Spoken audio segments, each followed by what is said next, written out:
I think one of the problems in the real estate industry, and I don't think it's a problem you can fix just because some people don't want to coach and some people are just not good coaches, is oftentimes, people get shuffled either onto a team or into a company where the person trying to teach either is like a managing broker that was a failed realtor and took a salary, and they're like, I just kind of failed at it, and the salary seems cool, and I can fill out the paperwork. Yeah, okay. I'm in. Yeah. And they're learning from that person. Or you have a super successful team lead who just is too busy and or cannot coach what got him successful to somebody else. You kind of fall into this what do I do next syndrome because you don't have a leader.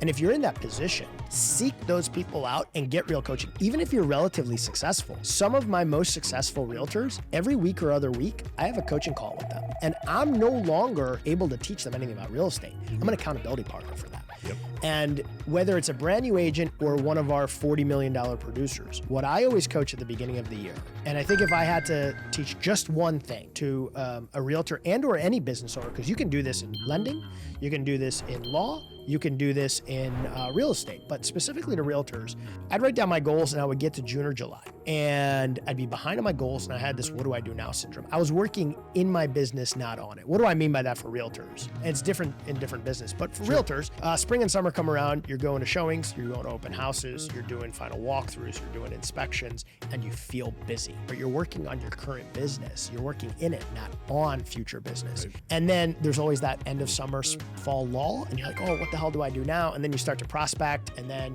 you get busy, and then you fall into that same kind of rhythm of working really hard but not prospecting, then prospecting like a madman or woman because you have nothing going on, and then so on and so forth. And it's a vicious cycle for most realtors. I think people go into a form of desperation because they're so worried about that next deal that they're hanging on to that deal with everything, and they think about it in the morning, they think about it at lunch, they're thinking about it when they're at dinner, they're thinking about that deal because they just need that deal to close. Right. And if that energy was channeled in a different direction, right? You have the deal, figure out a touch point to where you're safe. Right. You've done as much as you possibly can on that deal to get it to the next rung, figure out where that next rung needs to be. That's when you're going to touch it again. Forget about that deal. Move on to the next thing, right? Otherwise you're costing yourself money.